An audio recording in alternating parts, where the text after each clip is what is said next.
君のことば繰り返し寝ても覚めてもやまないそっけない君の笑顔が恋しくて星に願うのまた会えるよね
Hello everyone and welcome to the EsportsWales Twitch channel. You are joining us for the Welsh Esports League. we are coming up to the end of the round robin, so you'll be excited to join myself, Britannia, and my friend Minicon. How are we? Not too bad, thank you. Absolute pleasure to be with you today. Thank you so much. Yeah, likewise. It's a bit spontaneous of us being here, so hopefully we can get some spontaneous fire action because my room is deathly cold, if I have to admit to you. So Yeah, hopefully soon we can get warmed up. I was going to say absolutely. I'll let you into a little treat. I've got a blanket right beneath Oh, me, just off thought about camera. it. I wasn't that brave. But I was like in jeans and like no sleeves. I am at least donning my EsportsWales jersey, just getting that one into camera. Most important. Most important, just to show off the brand. So yeah, it's exciting for me to be back, a familiar face in what feels like a new place. We've come a long way since, and hopefully we can get a good bit of action to make me feel just as home.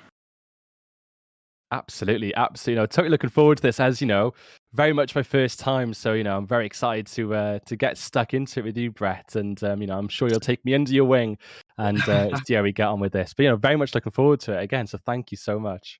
Yeah, no worries. Perhaps the Swans can take us under wing as well. So perhaps we should talk about the teams whilst we're here. I believe our game one was Swans versus Goats. I'm expecting someone to tell me if I'm wrong. Hopefully you. We are absolutely right on that one. So yeah, Swans currently sat at the top of the league. Goats looking to chase them here, only one win behind. I'm not too sure as to their match history between each other because it would go to head to head.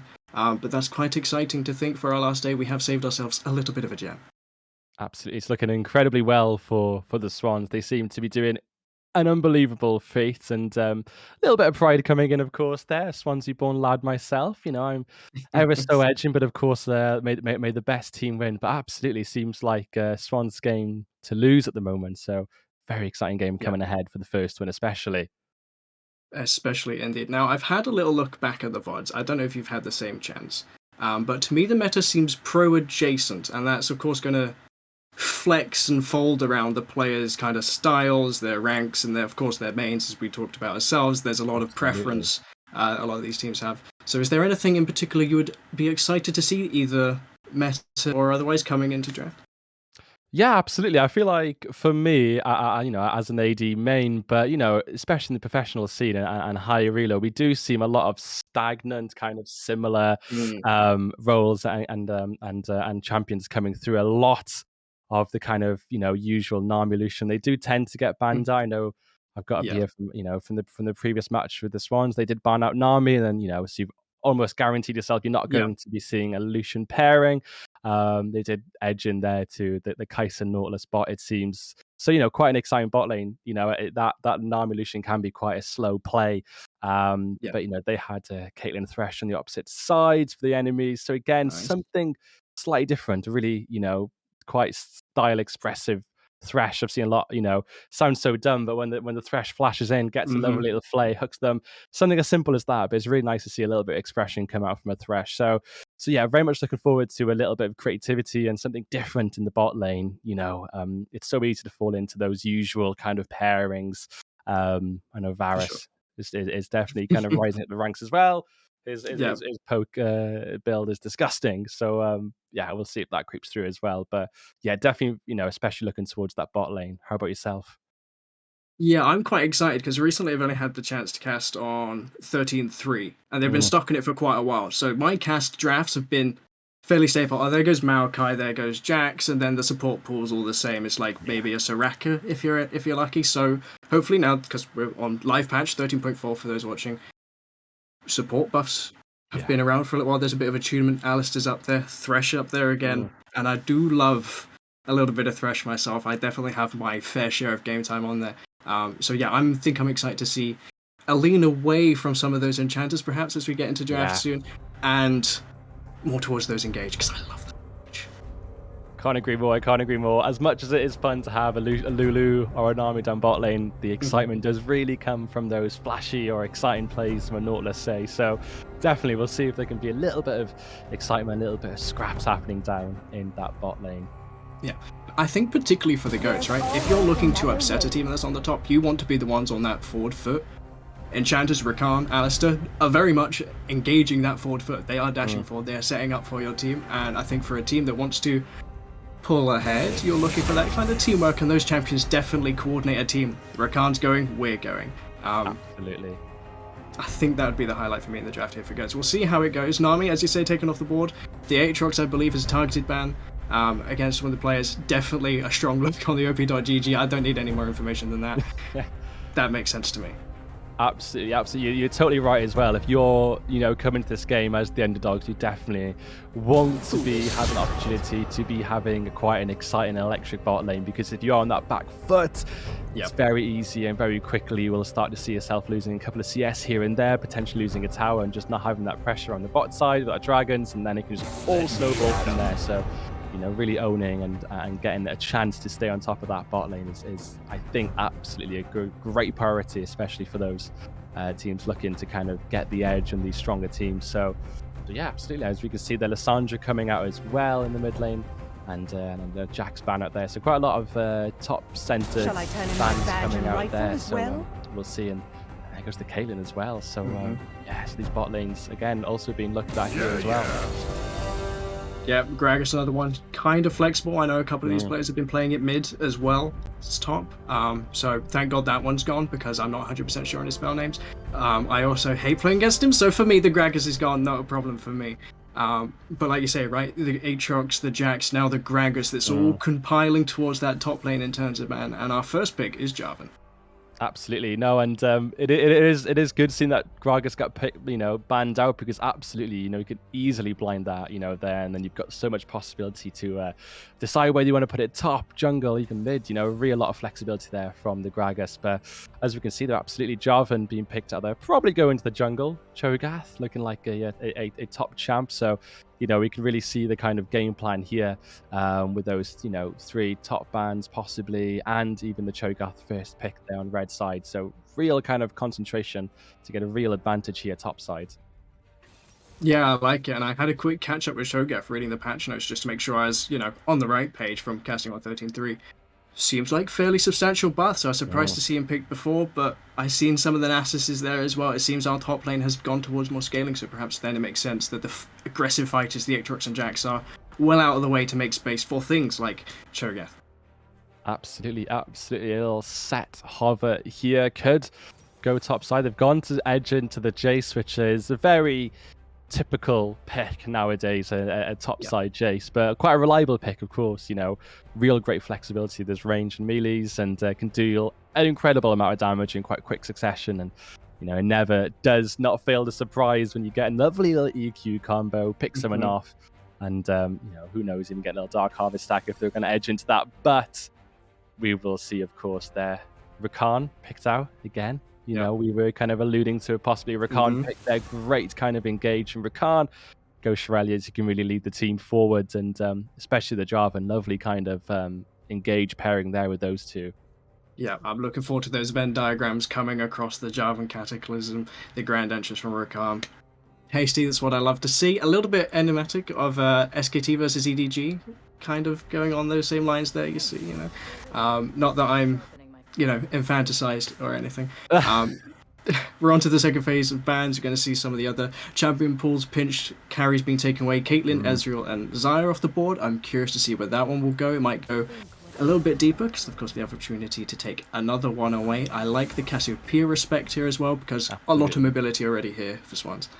No, absolutely. And seeing that Xayah getting taken out is no surprise, picking that Rakan there on B3 and not having the opportunity to get his lovely little pairing with Xayah. So no surprise there. It almost seemed like a guarantee to get the Xayah taken out. And as expected, a lot of, bot-centered bans there with the Xayah, with the Varus, and now with the Thresh coming out as well. So a lot of concentration and really narrowing the kind of champ pool.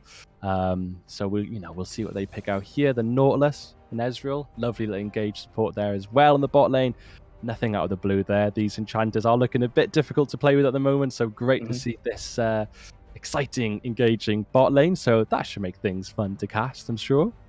Yep, perfect. Exactly what I asked for. Should put my seat on fire just like I need it. Cost of living crisis and everything, you know how it goes. The Kai'Sa now being locked into support there. Again, part of that going forward composition, you have 3 team members there ready to set you up. I love the Kai'Sa on top. Probably a super comfortable champion, I'm guessing, for Goma as well. If I were to check the right op.gg, yeah, I feel like it's there. So it makes a lot of good senses to me. Current half of Corky. I'm curious as to what it's going to be. Of course, it'll have to be AP. Looking at this composition, is that Corky locked in? It is a Corky, and I haven't seen a Corky in a hot minute, but it's an interesting little comp they've got here because, Corky, Jace, synonymous with a poke. It can be absolutely deadly getting a Corky rocket stung in the backside. So Yeah. really quite interesting to see that then. As you say, no surprise, there has gone to the mid lane. As we can see them now all line up in the right way. Ezreal, Nautilus bot against the Kai'Sa Ricard. Exciting. I'm quite keen to see this. I do kind of want to see like this is quite a fair footing in the bot lane. I feel like Kai'Sa does kind of have a little bit of a hamper on her pre-level 6, but of course when you've got level 6, you've got that shield, that leap, and everything in between. It does really just accentuate that Kai'Sa power level. So really excited to see that. So yeah, expecting this Ezreal to go into that bot lane position, but who knows? Who knows? It'll be Yeah, the exciting to see players could Total swap spot. as well. So even if the champions don't, it's until we're on the rift. I believe we're going to toss to a quick little break to let the spectator roll out. So we'll catch you guys the other side, and we can talk more about that then. Eisiau cael dy hyfforddi gan gyflogwyr, neu ddechrau ennill cyflog? Gwna'r ddau a chyflawni mwy. Bydd yn brentis, dewis doeth. Learn new skills or learn employable skills. Do both and achieve more. Become an apprentice, a genius decision. Eisiau dysgu yn broffesiwn? Neu ddysgu gan arbenigwr y diwydiant? Gwna'r ddau a chyflawni mwy. Bydd yn brentis, dewis doeth. Get trained by employers? Or start earning? Do both and achieve more. Become an apprentice, a genius decision. Eisiau dysgu sgiliau newydd? Neu ddysgu sgiliau cyflogadwy? Gwna'r ddau a chyflawni mwy. Bydd yn brentis, dewis doeth. Learn about a profession? Or learn from industry professionals? Do both and achieve more. Become an apprentice, a genius decision. Eisiau cael dy hyfforddi gan gyflogwyr? Neu ddechrau ennill cyflog? Gwna'r ddau a chyflawni mwy. Bydd yn brentis, dewis doeth. Learn new skills? Or learn employable skills? Do both and achieve more. Become an apprentice, a genius decision. Eisiau dysgu yn broffesiwn? Neu ddysgu gan arbenigwr y diwydiant? Gwna'r ddau a chyflawni mwy. Bydd yn brentis, dewis doeth.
Welcome back, everyone, and thank you for sticking with us as we get into our first game of the day with Goats here on blue and Swans here on the right. We caught ourselves at the end of draft talking about this bottom lane, but I think it's a good start to start talking about these compositions as a whole since we are fresh onto the rift. Yeah, absolutely. Great kind of segue there, Brett. Absolutely. Like we said, the goats, even though, we'd be alluding to a slightly more safe, well-rounded comp from the Swans being a little bit, on the standings there, being the team to beat, but the goats have absolutely come through and I'd say done a little runaway here with, composition, as you were saying, really well-rounded team. And we've got, a really kind of great split push team. The Corki can just absolutely annihilate lanes and the same for the Jace as well. They could get them lanes pushed up mid, top, even rotate bot side. A really quite great team there for pushing, but as well, if they wanted to edge into a team fight around one of these two main objectives, they absolutely could. A really well-rounded team, I think, here from the Goats. Yeah, I certainly agree. I think the point we were making transitioning between draft and here was that this composition doesn't really seem to have a weak stage of the game, right? You have scaling available with Kaiser and Corki from like 3 items onwards. Jace now flat fairly like late, he tends to peak but then straightens out. It seems we might have to toss quickly to a break, unsure, because I was questioning that Rakan first strike anyway. So they've gone for a remake. I suppose we can use this time to talk about draft whilst we're at it anyway, or toss to a break. Up to you, Minicron. Yeah, absolutely. No, I'm more than happy to talk about draft for a couple of minutes. Absolutely. I think, we've got that rise going to the top side. I was expecting a mid lane rise there, but, of course, having that flexibility with the Cho'Gath, in particular, really nice to be able to jump between the mid and the top lane there. But, even talking more about that Cho'Gath there, I really feel like, a great little scaling champ, really great CC, but it does take a couple of minutes to get those chomp stacks up and looking like quite a menace in the front line. So we'll have to wait and see if that Cho'Gath can have that time to breathe and get a couple 10, 15 minutes, 20 minutes into the game to get those stacks up and look like a real menace on the front line. Could easily be shut down very, very quickly. Some great engage, with the Jarvan, the EQ flag and drag. Absolutely gorgeous little combo and could easily catch out this immobile Cho'Gath in the mid lane.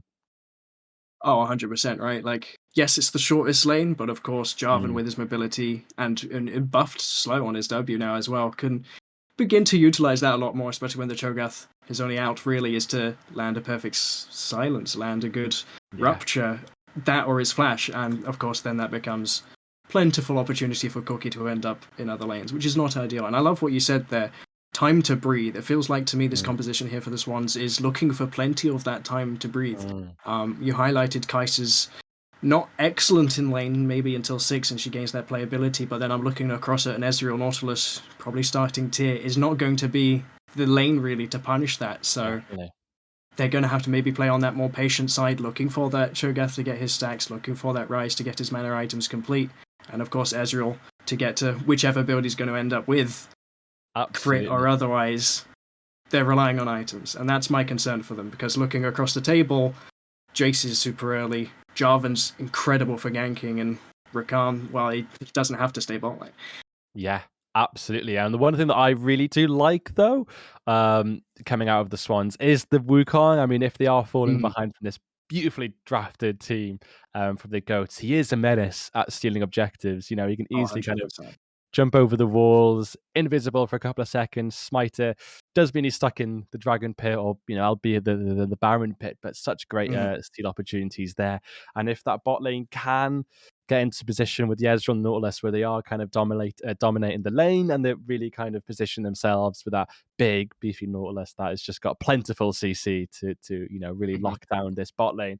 It could be an opportunity where, this Wukong can get around the map and, really cause carnage, all to see. But if the Swans team does fall behind, I'm not too worried. There can be some really exciting plays that can happen to really edge it back in their favor. But of course, as much as this draft is, looking, to be on the Goats in the Goats' favor, it does come down to playing, and there is a lot of opportunity for misplays to happen and for these champions to catch out. It takes one Nautilus hook on a misengage from the Rakan, and that's it. That's first blood down bot lane. So it does, of course, come down 100%. to mechanics there, but we're very excited to see how that all pans out.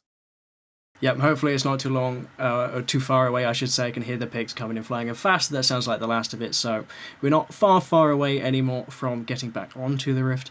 And I love what you're saying, right, is that this composition here from the Swans, yes, it might fall behind early, it might not be as perfectly well crafted, but if your team is perfectly well built for playing this draft, then everything we say doesn't really matter. And that's one of those things I feel like I personally love about League of Legends, is that you can have all of the analysis, but it's so much better just to be in Twitch chat and go, haha, you're wrong, look.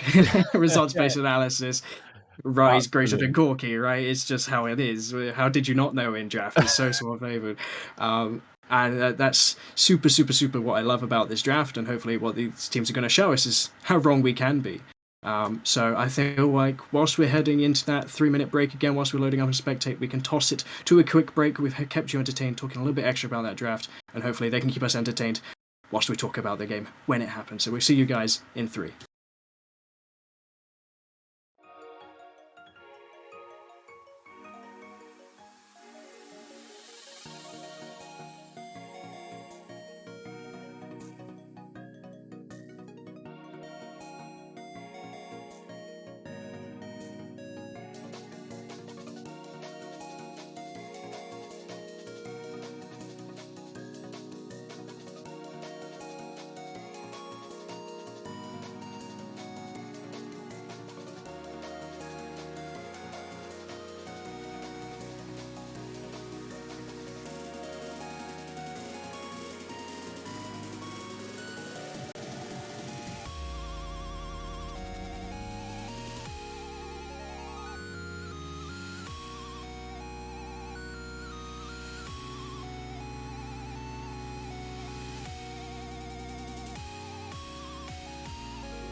Welcome back, everybody, to the Rift. We should be on, and we should be all Gucci. Once again, a reminder that you are joining us on EsportsWales. I am Brett, and accommodating me is Minicron.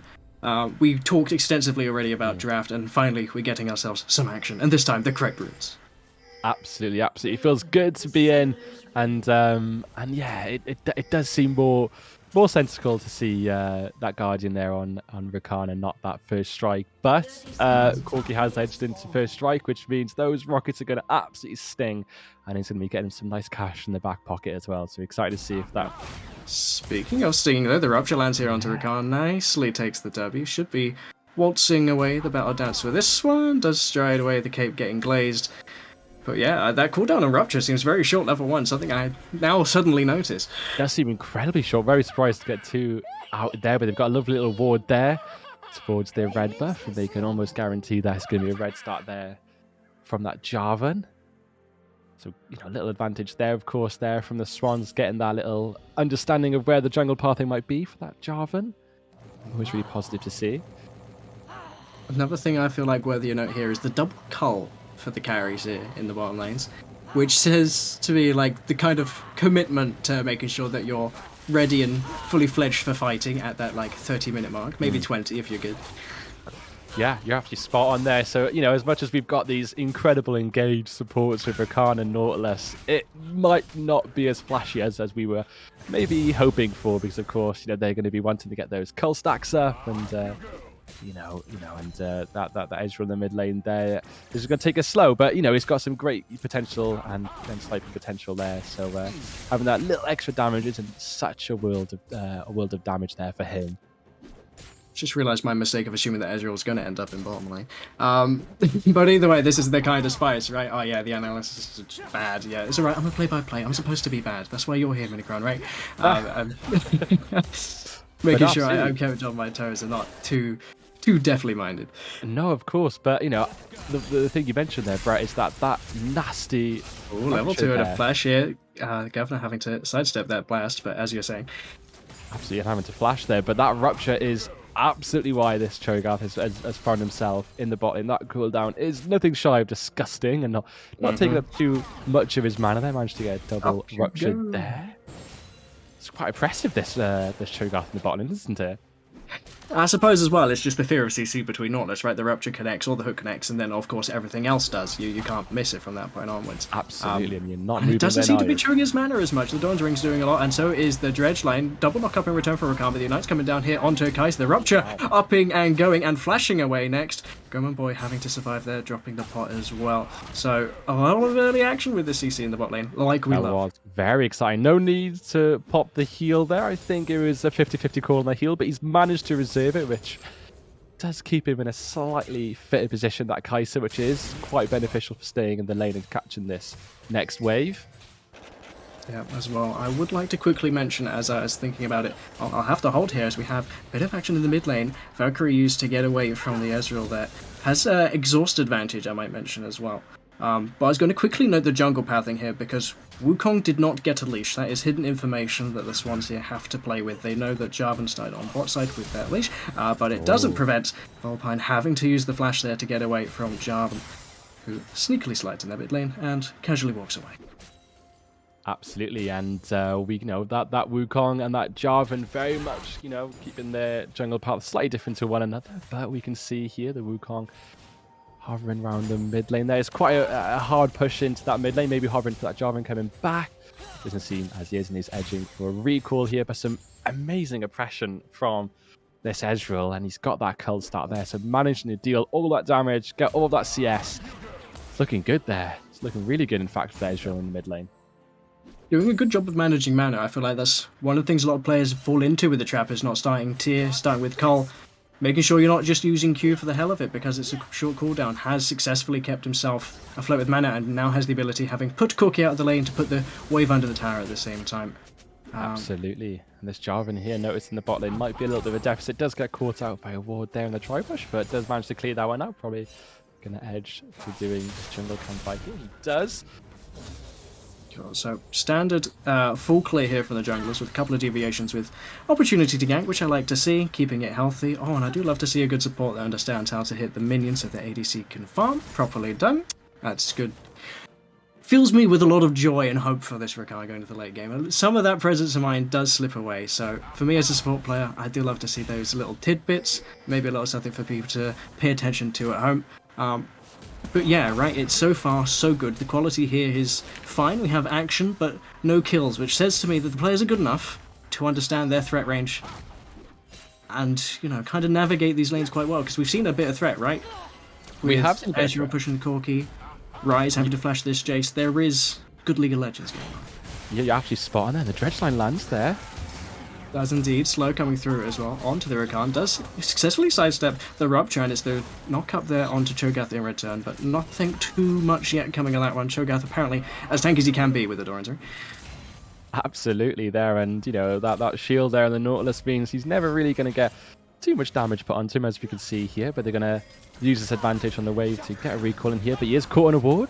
Ooh, Dredgeline miss. Knock up here succeeded for Rakan, but Kaiser's not in this fight, so he's going to have to battle dance away from that one, although it was a nice attempt to stop in the max.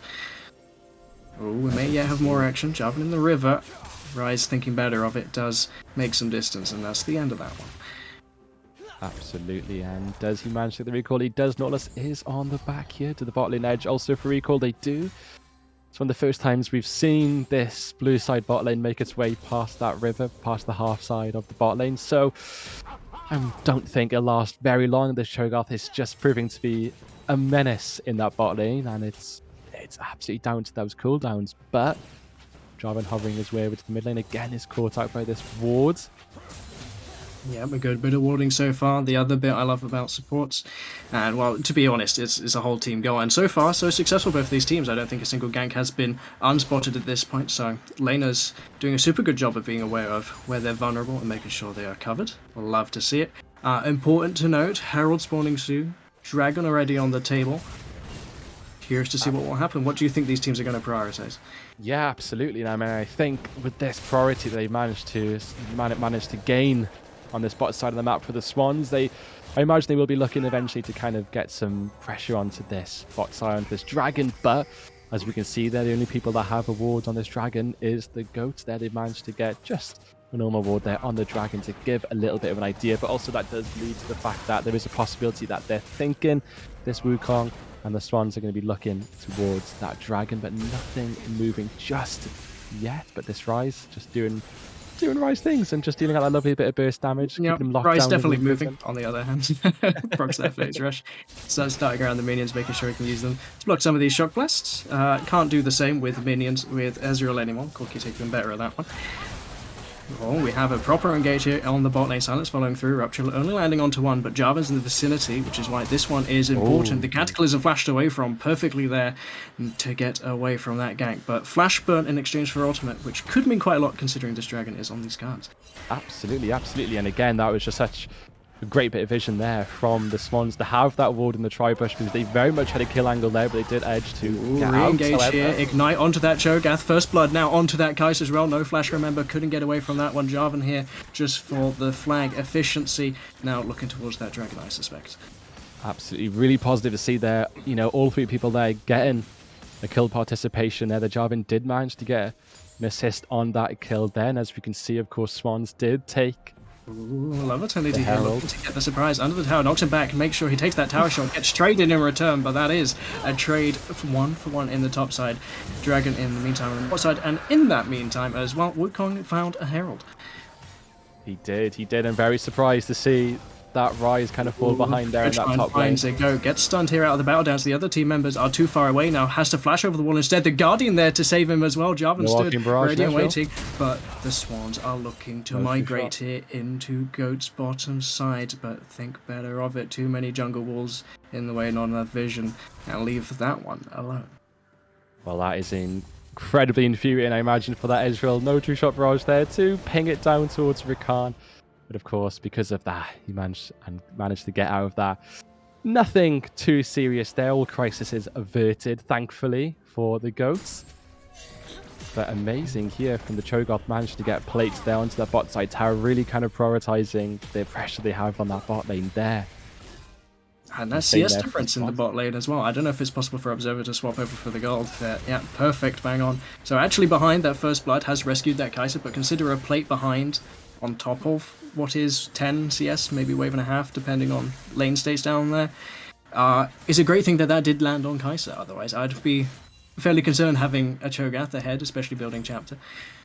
You're absolutely spot on, and this mobile Cho'Gath does get jumped on here. Does get jumped on, trades knockup for knockup, as you'd expect with Rakan, and just tickles his way out back into the lane, dodges the next rupture, no problem. I love the early boots, very appropriate for this lane where they're going to come a lot in handy.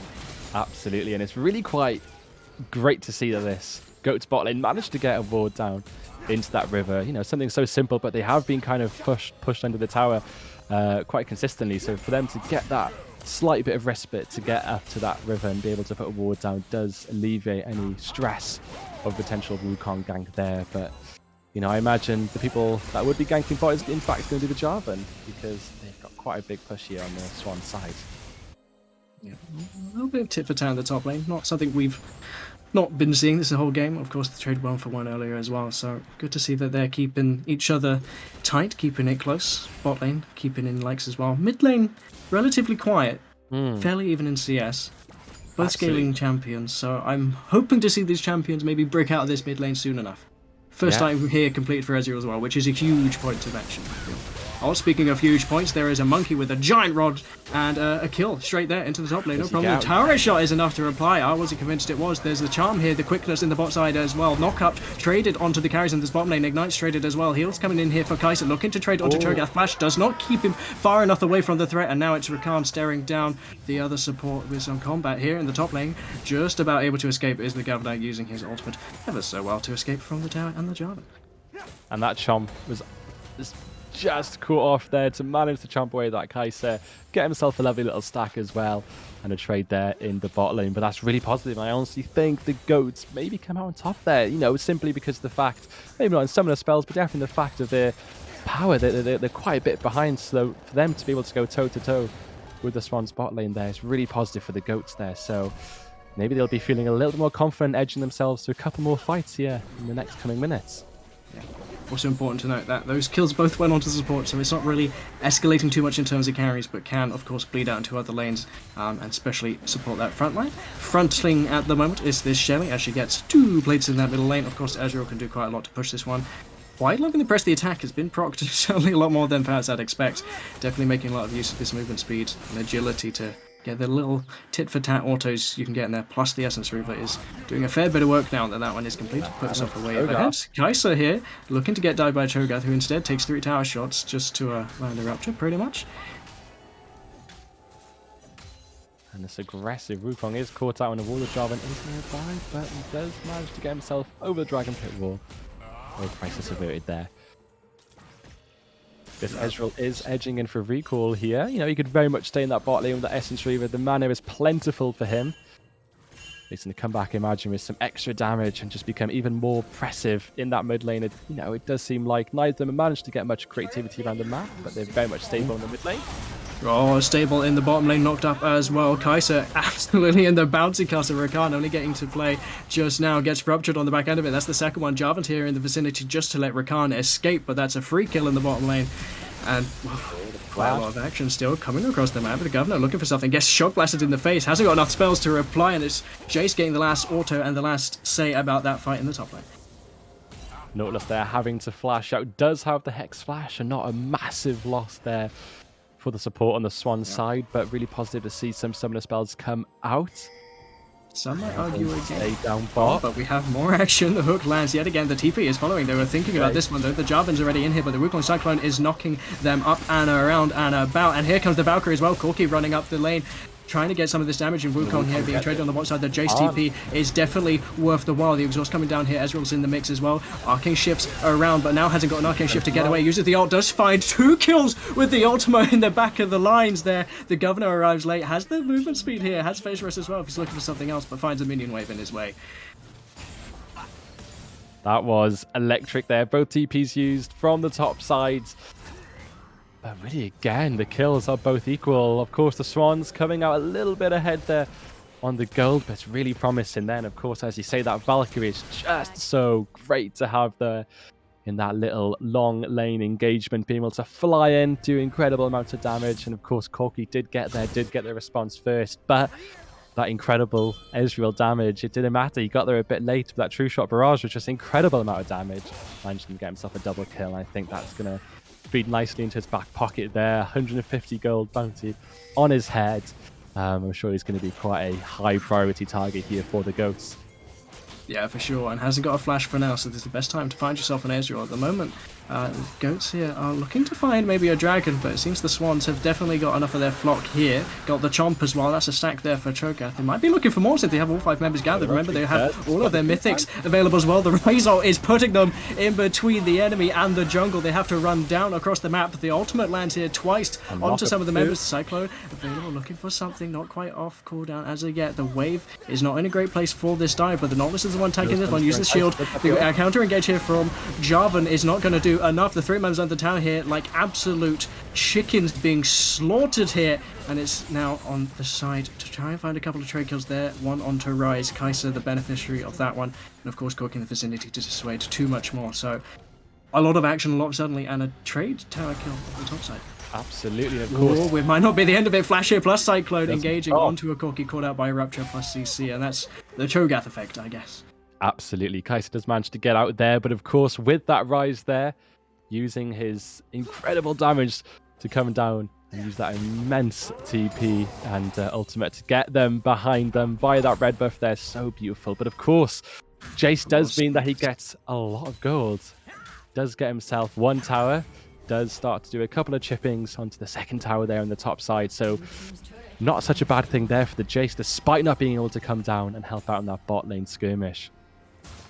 And I love it so far. You take a little peeper with your eyes on the top side. Apart from these towers just going down, the gold there was even. So despite all of this mixed match trading across the map, currently is now just a slight edge here for the Swans. You'll see it in the gold here as well reflected. This Jace is certainly far ahead, but not as much as far ahead as this Ezreal is of Corky. So we now have our clear, defined kind of winners of the side lanes. Bot lane still being relatively even as well. So we're in an exciting point here as we approach this Rift Herald.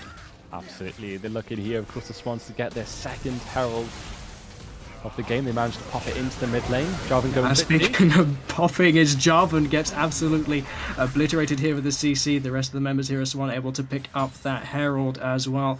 Looking to do a lot of work with it. Of course, you mentioned they got the first one as well. Got a couple of plays to benefit with it. And we'll see what more they can do with the second one.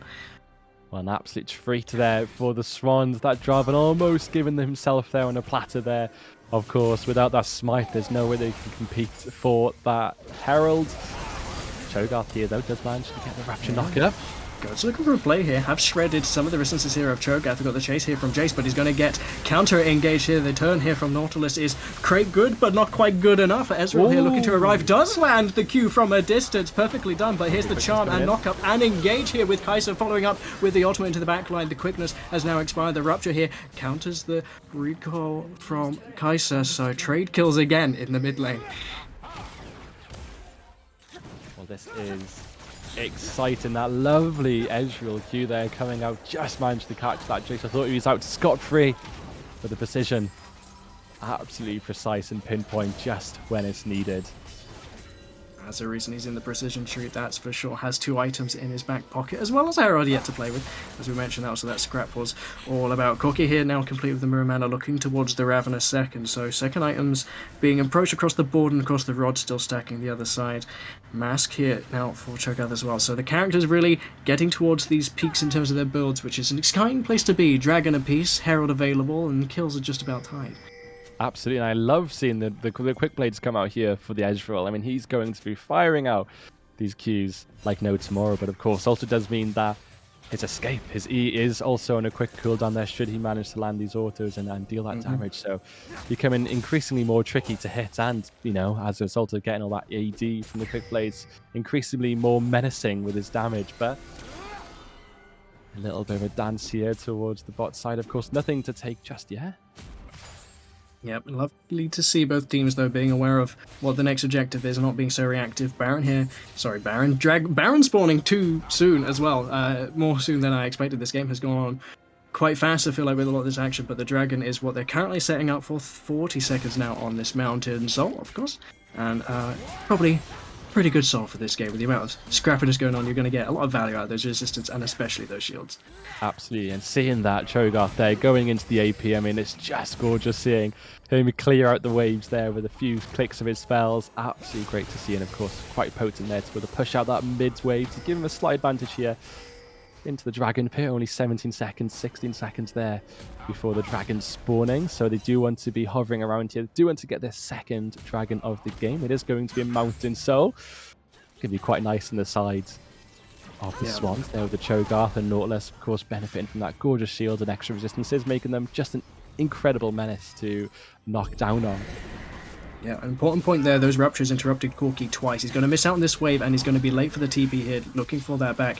The ultimate here used from Ezreal to find the true vision that he needs with that barrage, using the Qs now to poke and prod around, but it's the flag and drag into the pit. It's the smite and chomp going the way of the Cho'Gath, so no surprise, but the rest of the members here are falling into place. The Valkyrie as well, they're looking for it. They find the kills in the pit. They use the walls against them. It's flash away with some of the members looking over the wall at Flashburn here from Ezreal. They've dropped the Herald here in mid. It's going to get the charge. Rise is the one leading that one. Jace is the one replying against it and has the trade as well. So the rest of the members here looking to gather, but it's of course Goats chasing them across their own side of the map. Rakan here finds a Nautilus in the bush. He's going to get traded on first, but it's Ezreal caught the wrong side, has to use his Summoner spells, does not succeed in getting away, nor does Nautilus, and that's Kai'Sa being the beneficiary of that now, looking healthy at 7, 2, and 3, and it's the Governor having to run away. Chickens with the chicken. Well, the kills are absolutely ending on the right people here. The Jace with 5 kills, and more importantly, that Kai'Sa with 7 kills there, as we just saw that beautiful Echidnian Rain landing and doing such unbelievable damage onto the Ezreal. But here, for the first time, I'd say, the Goats here on the front foot looking to take this Baron. Currently got behind. They're looking to change that. The Echidnian Rain doing lots of damage to this Baron as well. Jarvan now here with the smite available. It's looking to go the way of the Wukong. You called it in the draft. Looking to get that advantage. Slipping in over the wall, over invisible. The chomp here as well from Cho'Gath getting over that wall. Snow Rise and the rest of the members looking to chase. The True Soul Barrage comes along and comes wide. Not able to catch a Corki, as you say. So finally on the front foot. But the door gets closed and it's your toes in between. The Swans steal away that Baron so beautifully. Absolutely heartbreaking there for the Goats. They did the absolute right play. They managed to get that little short advantage there and absolutely turned their sights to that Baron, that lovely gold reward there, and that, ability to be able to buff the minions to keep their waves and their lanes pussed up, because of course they are looking like on the backside of here. Of these Swans here wasting no time. The Karen Gage comes in. TP as well here for the Swans. They're knocking up members under their own tower. It's the tower gone, plus the Baron minions. The Cyclone sweeping across the front line as well. Java knocked up to follow. Goma Boy has only just arrived in this fight. He has no mana, has not a lot of health either, but there are still 4 very healthy members of the Swans, plus that Baron buff looking to get that inhibitor. 3 members down now on the side of Goats. It could be the Nexus Towers for substitute. As goes the True Shot Barrage again, reduced the chop and the demolish on that tower is immense. They're looking to push in these Cataminas as the wave has spawned. The Kai'Sa just gets absolutely dropped. 1 Room Prison is enough to say goodbye to that 7 and 2. It's now a 7 and 3, and it might just be a 23 minute. Like you say, the Baron minions doing absolute bits here. The Nexus is now exposed here for the Goats. It's the Swans charging onto the fountain steps of the Goats. They're going to be swept up here. It's Jarvan looking to find something. He finds the minion, does smite it, trying to put them off the board. He needs the rest of his allies though. The monkey is not enough to get the last hit. The rest of the members are here. They must be toying with it. It's just about within reach, and there's Ezreal. He's got the Essence Reaver. They're going to get the kills though, just in case the tiebreaker matters. And there we are. That is it. The Swans sweep the board. They take all of us under the wing, and the Goats are included. Absolutely amazing to see there. Well, it was so close for one short second, one short breath there. The Goats did seem that they could have brought it back there. They had that Baron play, looked ever so positive. They did the exact right thing. They got the picks they needed on the carries. They made their looks and sights over to that Baron, but just as we slightly alluded to a bit earlier, that Wukong can just W over that wall, invisible for a couple of seconds. That's all it needs there to get that spite steal, and it just rockets there and propels into, well, an easy victory there for the Swans. They always looked like they were slightly ahead, but really good effort there from the Goats and really positive plays. Yeah, it was a fantastic game, right? We talked about how even everything was, even trading kill for kill in top lane, down really to a lot of the wire in this early game. You can definitely see how this could have gone either way, and I don't know about you, but I feel cheated probably as much as Goat Jungler does with that smite on the Baron. I was excited for a game that Baron would have put it turn for table there, but instead it's stolen away as well as the chances of the games, and that's such the beauty of League of Legends as well. Like I mentioned, the other beauty is proving the analysts wrong, and we said we preferred the side of Goats coming out of the draft, and of course we got silenced, or at least I did. You were fairly well balanced, I feel like, in your arguments, and Swan showing up with his scaling composition that seemed to show up from level 3. Absolutely, absolutely. And, despite that, Kai'Sa seemingly out of nowhere just becoming such a threat there with her, the amount of kills, the amount of damage she was dishing out, but it just wasn't enough, unfortunately. She did seem to have quite a lot of gold concentrated on her, and it didn't manage to spread across the rest of the team. But as we say there, the Swans were, had the game plan, and despite possibly a slightly different draft approach, they absolutely really owned their draft approach there. And that Cho'Gath was a menace in the bot lane, and that rupture cooldown is something that needs seriously to be looked at because it is disgusting. Level 1 Him as well. edging It's into like the 6 AP. seconds. What the hell? It's disgusting. Absolutely. What is And in that? one team fight, like level 2 and level 3, he was getting 2 knockups. It was just insane. So absolutely amazing to see then, of course, with that Nautilus being able to keep someone locked down for an infinite amount of seconds, it seems, and that Cho'Gath is almost free pickings there for his rapture into the chomp. It's a surefire kill, but really well done from both teams. And Swans Yep, just 100%. keeping that dominating streak going. So really well done to them. Yeah, perhaps now is a good time then to talk about the standings. We said that they were the ones to win, right? It was their game to lose as well.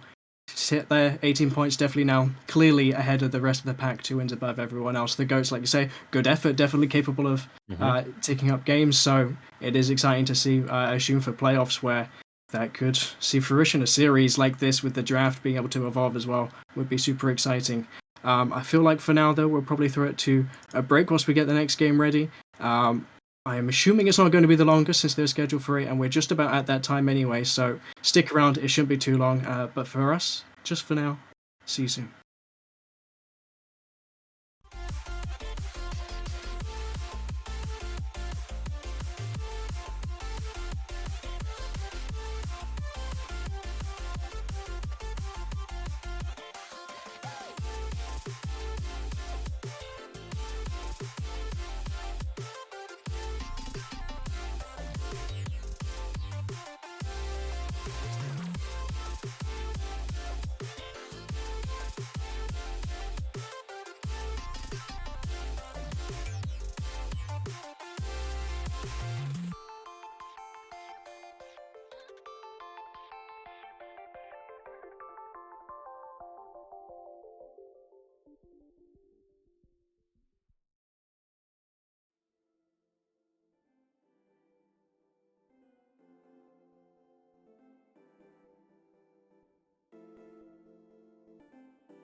Welcome back, everybody, to the Esports Wales League. We are joining us just ahead of the game between the Pirates and the Ponies. It's a matter of the letter P. Thank God I've got a keyboard because my P on my laptop doesn't work, so I can still pronounce this one for you guys live. You are joining me. I'm Britannia, and this here is Minicon.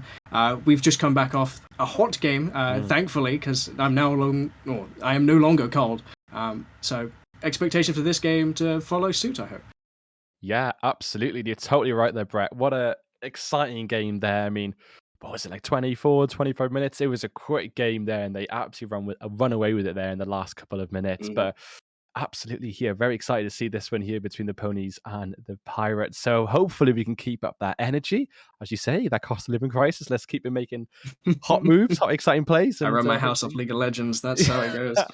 I don't shower. I play League of Legends. That's what keeps me warmer in the mornings. Absolutely there. So yeah, what are you expecting out of this game there, Brett? There, I know you've got your eyes there towards one of the players, Jam. Yes, Jam, buddy or friend or pal of mine, was ADC whilst I was playing once upon a time with Esports Wales. So I'm excited to see Jam show up. I know he's out of role, well, maybe it's his new role, not too sure. Flex, full staff, and also rings a bell, and Branagon also top quality. I realize now as well, Legacy God is a name known to me, of course, as well on the other side. So for me, this is kind of a bit of nostalgia having come back to Esports Wales after a little hiatus. And I'm excited to see what these teams can do to, kind of make me blush and way back when. So a little bit of nostalgia and hopefully a little bit of a punch that comes with it. Absolutely here. And looking over towards the history here of Ocean Mango, I mean, Darius seems to be coming up quite a lot, and he is a menacing champion in the right hands. And I feel like I doesn't know that often for get a sure. chance to come through. I'm expecting a ban in that direction because Yeah. he does seem to be doing incredibly well, and there's nothing worse than a Darius completely terrorizing a game, Yeah. which can. A Darius with Ghost, which I've had to cast recently a number of times. So it's not something that's just like slipping through or like an odd pick. I feel like at the moment it's just outside the meta, but with Ghost it can definitely be a menace into those things like Cho'Gath or the Narcissus that we've been seeing scaling. It can definitely certainly bully, and then of course the Ghost helps him transition between being just a lane bully to something that can actually teamfight quite well and navigate those pits and everything else super effectively, get those Q stacks fully spread as much as he wishes. So yeah, I'd be surprised to actually see it come through, but it's a good point to raise. Absolutely. So you never know, but we will, of course, be heading into draft soon, and we'll be seeing exactly where these players and where their mindsets are. Of course, we talked a lot about draft in the previous game, didn't we, Brett? And just how quite well-rounded one draft was, and slightly how obscure the other draft was. But it all comes down to complete mechanics, complete play, and just really owning your routine. And the Swans absolutely understood the assignment, and they completely ran away with it there. Yeah, for sure. I'm just gonna quickly take a glance here at the ranks as well, because I know Legacy God is someone that was looking for our top team back when I was somewhat in charge of what was going on. Definitely a player to keep our eyes on. I know he gets a lot of support in the chat as well. Shout out to an old friend of mine in that case as well. So yeah, super excited to see what these players could do on the Rift. Keep your eyes on Legacy God. Keep your eyes on Jam, just for me. Well, at least I will be. Well, really, we will be keeping our eyes on all of these players. And well, there we are. Prediction one for the draft complete. The bingo sheet of one ticks. Let's go. Absolutely there. So of course the Pirates not being blessed there with the Darius, but as you say, no surprise there at all. The Xayah taken away as well. Of course, very similar in the previous game there. Xayah rising up the ranks in priority. So we might see a Rakan there without his sole companion, but a Mumu coming out there as well. And I think you mentioned before, Mumu was quite a little pocket pick for one of the players. Yeah, from what I've seen of Jam, I remember Mumu being somewhat in his field of play, so that one also taken away has seen play in the history of this tournament so far as well. There's 3 ADC bans clearly targeted. They know where they want to place their bans, and it's going straight the way of Legacy God. I hope his pool is deeper than 3 champions. I should hope it is, but they've taken away the worst 3 that they can imagine, being that Xayah, that Twitch, that Varus, so it's now up to the first picks.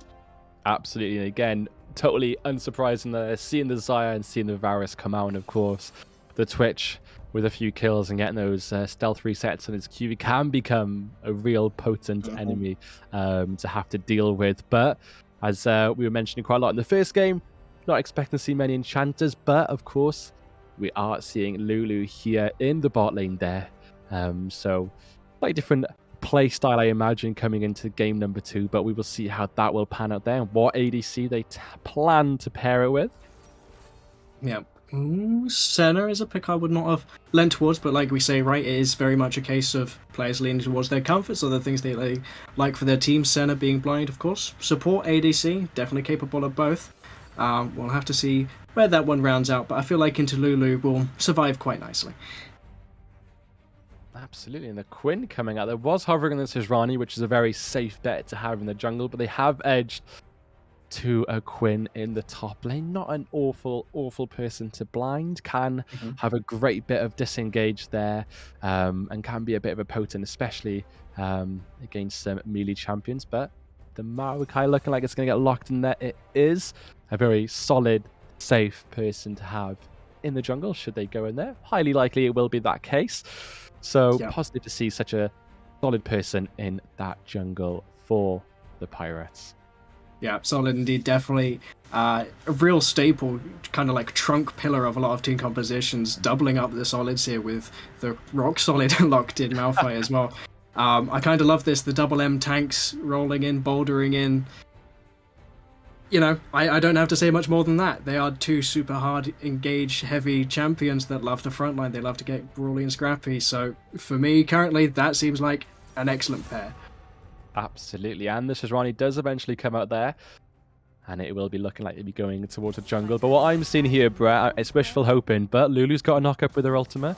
Of course, Maokai does also have himself a knock-up, and Malphite, of course, as we know. Unstoppable Force is a disgusting ultimate. Can we say Yasuo here? Highly wishful thinking, but we never know. Legacy does have a Yasuo on them. I feel like I remember a 1v1 is suddenly coming into the back of my mind. So ban all my ADCs, I don't care, locks in the Yasuo anyway. God. It seems possible now that you say it. It definitely has begun to align with these champions here, so we'll have to hold our breath for now as the ban phase is now complete and we're rolling out the last of our picks.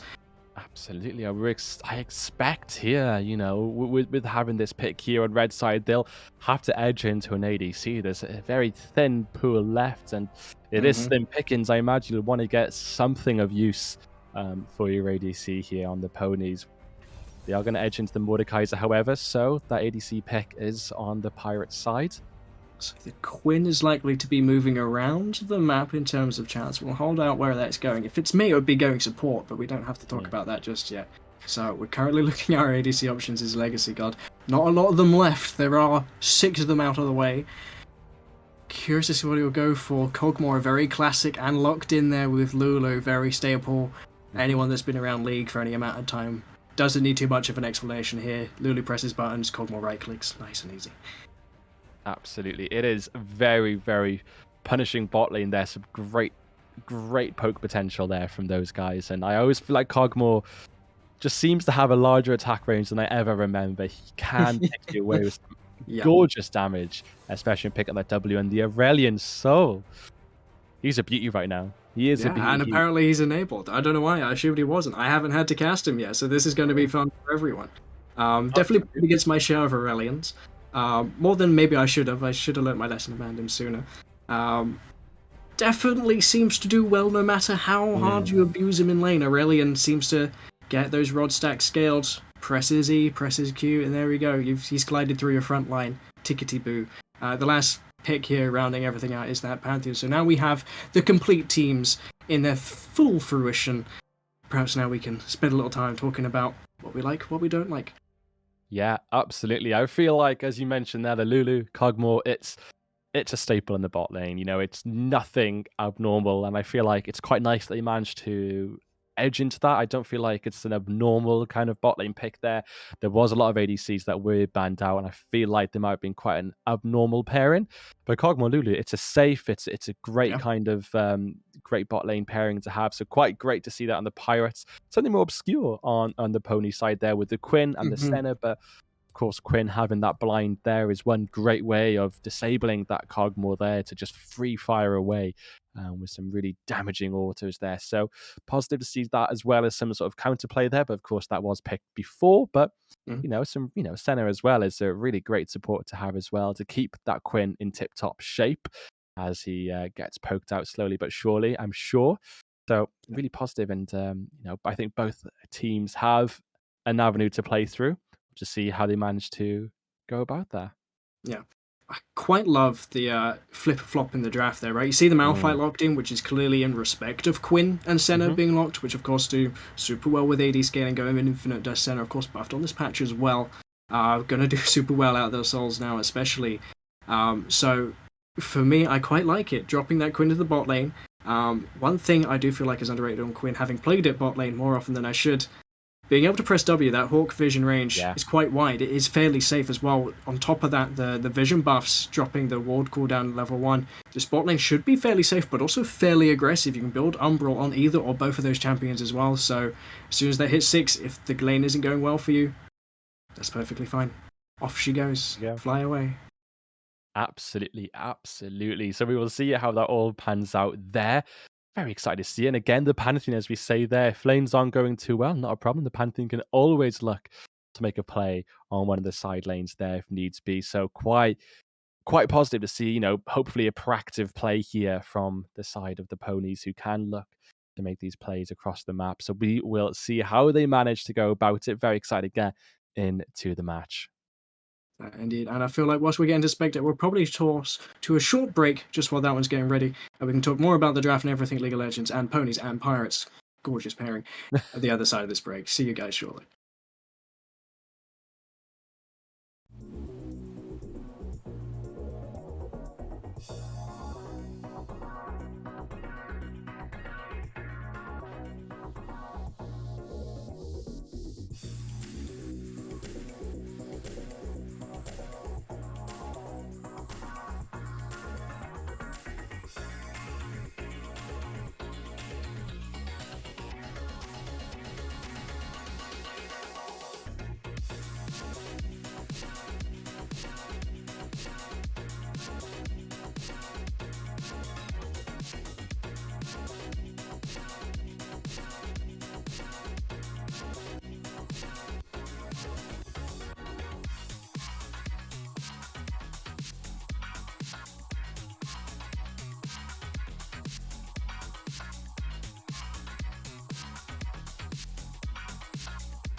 And I promised you it would be short.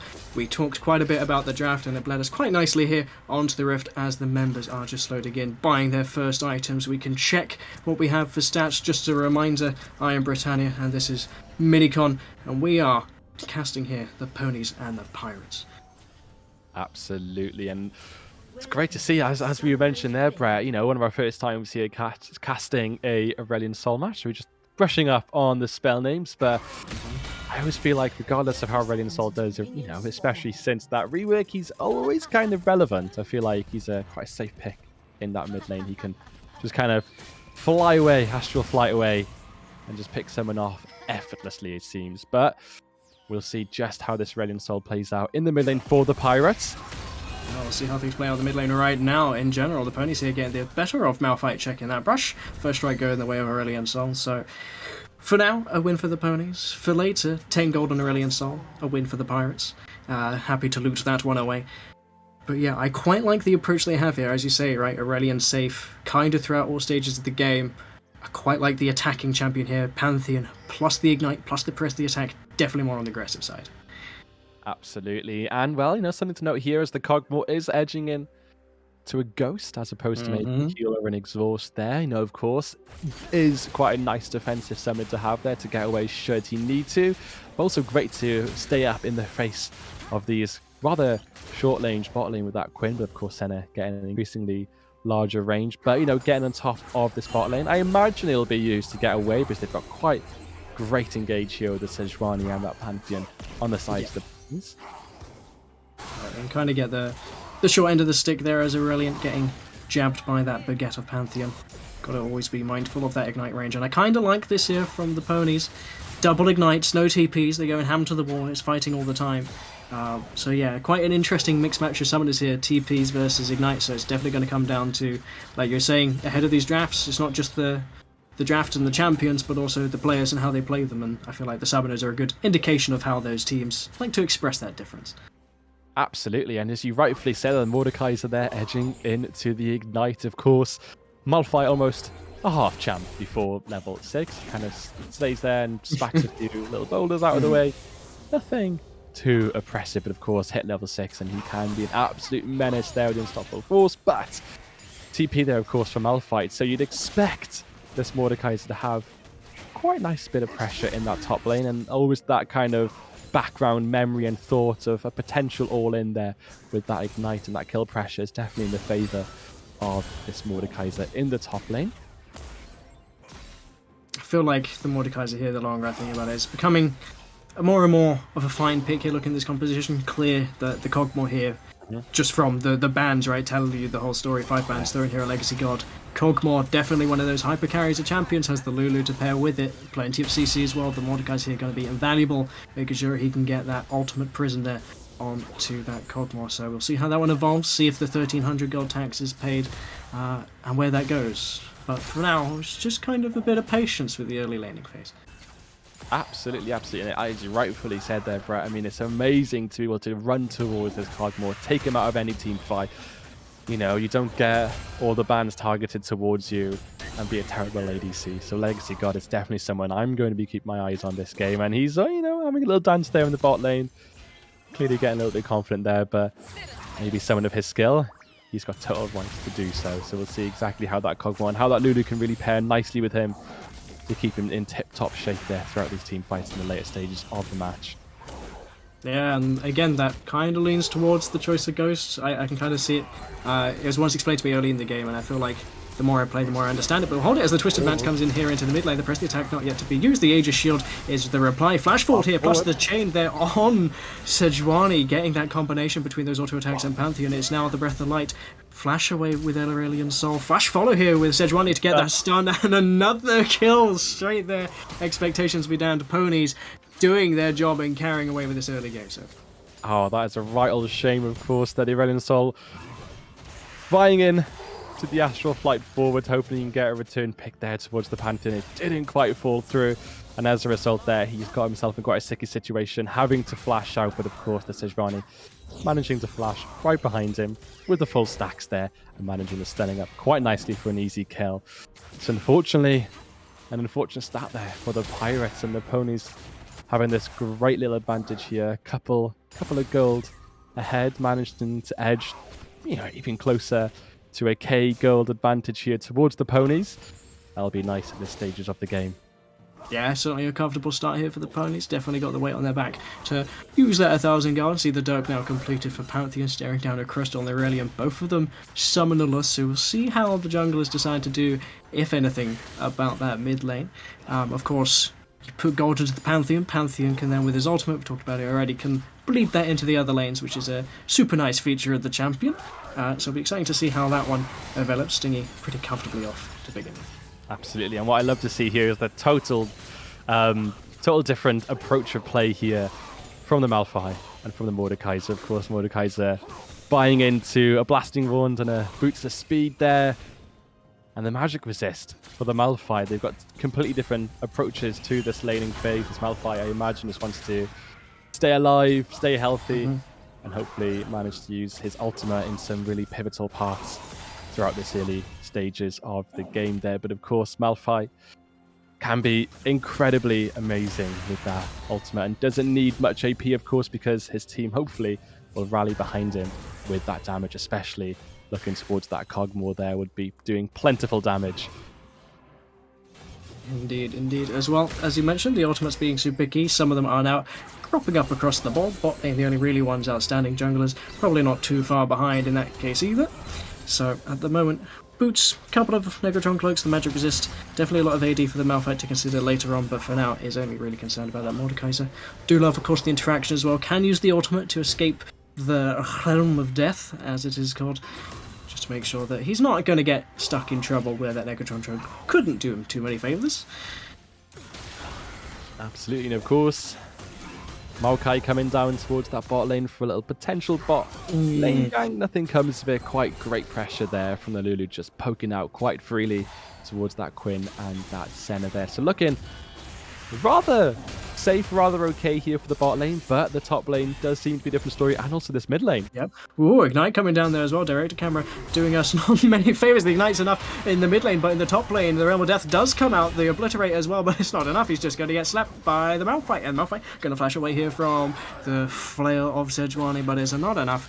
I'll trade that Summoner, but it's a kill going the way of Malphite, despite the Negatron Cloak. Absolutely. So despite the investment in there into the Corrupting Pot and the Negatron Cloak, just playing quite a safe game. The Mordekaiser does come out short there on that little engage. He doesn't edge into using the Ignite, so he does have that there. But of course, the Malphite did have to flash out because of that charge there from the Sejuani. But he was quite okay. Unfortunately, the Sejuani did not hit level 6 and wasn't able to ult him in place, so he got out all okay there. But of course, because the Sejuani looking towards the top lane, looking towards this mid lane, it's falling a little bit behind in CS towards this Maokai, but of course this Maokai is a menace to farm with and does really benefit off getting a nice little couple CS in his back pocket there for gold to just really start to make plays across the map. Yeah, the one thing that I found casting a lot of Maokai recently is that the sap pullings are invaluable. Just being able to have that second source of vision that's also like a bit of damage. Yes, it's been nerfed in this case, but it is still 100% so vital. Being able to just toss a sap pulling over the wall, be it the Dragon, be it the Baron, and just get that second pair of eyes, tertiary pair of eyes that you'd like. Even just to prevent a gank in the early game, if you use it appropriately, can be super important. So that Maokai being ahead is something you'll have to keep your eyes on, especially with his ultimate, can do a lot of damage. Speaking of a lot of damage, a little bit of a trade here in the bot lane as Brannigan sticks around maybe longer than he would like. Currently my mind is looking towards these objectives, both of them available on the board. Pony's currently ahead in gold. I'd love to see them to start transition this towards the Herald, get some of those plates, some of those early towers, or that Dragon and begin stacking and starting to realise a win condition to close out this game. Absolutely, and the real beneficial thing here for that Pantheon is he is able to look towards the Dragon and clear out some wards. The Death Grasp connects, plus the Glacial Prism, but the ultimate, the Unstoppable Force is exactly that, unstoppable, and a force to be reckoned with. Malphite being able to just use ult for ult there, get tidily to safe. Absolutely, great engage tool, also a very marvellous disengage tool, but Sejuani's come back for round 2. She has indeed. The Death Grasp, however, goes wide and is spotted here on the Tribush ward, but is still stuck here under that tower. They see the TP come down, they think better of it, they understand that this is too much to bite, they'll take this TP, but Pantheon here on the way up. The Starfall comes down as well, but we might be getting the Grand Starfall, and here he is, his Pantheon. It's Targon time in top lane, and the ultimate here from Maokai being blown as well is going to have to keep ponies well aware, and they do so sidestep that one away. So a lot of ultimates blown, but nothing gained. Absolutely, and this Pantheon managing to make his way back to mid lane, and it's in such a great position for him. He's going to be able to get all the CS there, and he's already ahead 20 or so, just a little under CS, so he's in a real great position with 2 kills ahead as well. The Senna's taking a good bit of damage there, getting her off rather, the wave there, and in a really great position again for this Cogmore and Lulu. So oppressive. Every time we come down to this bot lane, I swear that Lulu just lands a little bit of that Q, that little bit of pix damage comes in, and like you can see it there on the map as well. Senna's health chips down, chips back up, but it's always just a little bit more down than it chips back up on those health bars. Oh, here comes the realm obliterate as well. Just a little bit of a perhaps misunderstanding there from Malphite, understanding that death range and the death realm, but we have a little bit more action here as Jam's getting knocked back. The two Savants have to flash away. The astral flight, the ult goes back the other way, but the kill slides back in favor of the Pirates, who are looking to get chased down here. The Mordekaiser are still boasting these stats, and it's Pantheon chasing down the Aurelian Soul. Late to the party and behind somewhat is Pantheon now with a red buff, gets the second stun, gonna try and get the Q through as well. It's gonna get knocked back here into the tower, gets traded back, but it's double kill for Pantheon, but an answer reply here for the Mel. Well, that was ever so unfortunate, despite the Aurelian Soul getting to that Rift Herald fight before that Pantheon, but of course that top lane advantage, they were missing the Malphite, so of course Mordekaiser could strut his way on down and really back up there his mid laner, and of course they did come out on that little scrap and do keep the Pirates off that Herald. It doesn't go to either side just yet, the ponies don't vie into picking that up just yet, so of course no objectives taken just yet. This bot lane is really edging towards the side of the Pirates. Do they maybe look towards getting this dragon? There's not much vision at the moment towards the bot lane of the map. Of course the top side is looking nicely lit up there for the Pirates there. Maybe a potential look, of course, back to getting that Herald. Do they make a move back to it? It's highly possible. Yeah, not a lot of time left on these plays. Now would be a good time to pick up that Herald. Good time, you can tell the teams were thinking about it beforehand. Brannigan here taking the worst, having to flash away from that living artillery legacy god, making his name well worth his weight. Gets some advantage. Finally, this bot lane that could be significant. Absolutely, and as you can see there, both the Senna and the Quinn having to recall there. Just insane amount of damage coming out from the Cogmore and the Lulu, which is so beneficial for these guys in the bot lane. Of course, they can push up. They could even look to get a few of these plates. As you said, just over a minute left on these plates. They can really hopefully capitalize, get one, maybe two plates here in this little exchange. Incredibly beneficial to have it on the Cogmore here, getting this goal. But the Quinn can just come back in so quickly, the Ultima. Yeah, has the Kraken Slayer advantage at the moment as well, so currently the stronger of the bot laners. Might need some support before anything happens. Speaking of support, Ringo Starr here going to have to use his ultimate to try and get away. The prison comes down perfectly from Jam there to nick that one. The charge following up as well. Deathgrass not going to be able to pull him yet over the wall just of yet. Drops the ward in case, but Sad B says that's enough of that one for now. Fine is curious here, standing on the edge. You say gets death grab, great ult as well. As the ultimate available, the unstoppable force going to get bumped first and uses it to connect on top of the bramble. Smash on the back here. Ringo Starr going to get traded first in reply though. The first items coming out on top for Mordekaiser, pulling favors there. The ultimate from Pantheon just to make secure, and the pinks come down now onto that Herald, as we discussed. And I absolutely love, just off screen there, we had that Pantheon there. The Aurelian Soul's backed up to his tower. You know, would have been a great position for him to be able to come on over, fly on over and help out his top side of the map. But Pantheon was just positioning so well towards the walls and towards that blue buff, just preventing that Aurelian Soul from moving his way up to the top side there. So despite the Pantheon, for the most part, not being part of that fight, was really much a pivotal part of that fight, being able to keep that Aurelian Soul from coming to attack and damage those Sejuani and Mordekaiser. But of course, it was deep. It was a deep dive from them guys. They almost made it through to their base, but it was absolutely scot-free. But of course, they just had such an advantage in the top lane and the mid lane there.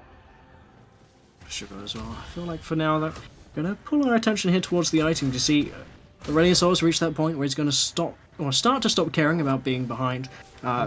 Mythic here completed for Pantheon as well. So currently strong positions here for the pony, but the Pirates are now looking towards that point of the game where they're going to be stronger, having completed the item here for Cogmore as well. So depending on where they put their players and pulling their strong side of the map, could look to get something back, because they're currently a healthy 3k lead for the ponies. So Pirates behind. Absolutely, absolutely. And despite being quite a similar story for the items in the bot lane, I can't help but think that Kraken Slayer with the Berserker's boots there, just being such a brilliant combo, getting that attack speed and just nailing with that damage. And the little pixie backup there from Lulu just means incredible amounts of damage from such a far range. So this Cogmore, I'm putting a lot of eggs into his basket, but I feel like when he gets unlocked, he is going to be right menace, despite quite, similar footing from this Quinn and this Cogmore and goal, as we can see there. Ooh, good job there with the unstoppable force getting out of that Death Realm does escape this Mordekaiser here. And again, I'm going to highlight back this composition that the ponies have here to try and basically deal with this Kog'Maw. You consider there's the Death Realm here for Mordekaiser, and as well you have so many point-and-click stuns at range to try and blow him up. It's very much a team here. Pirates going to have to band and rally together, sing a couple songs to make sure that they're ready for this Kog'Maw and keeping him alive and safe throughout these threats. Mordekaiser and Pantheon, of course, coming out ahead of their lanes at the moment. Absolutely, there's no denying this real kind of domination here from that Pantheon in the mid lane as we look. Just about 40 CS difference there on that Pantheon there. Of course, 3 kills advantage as well.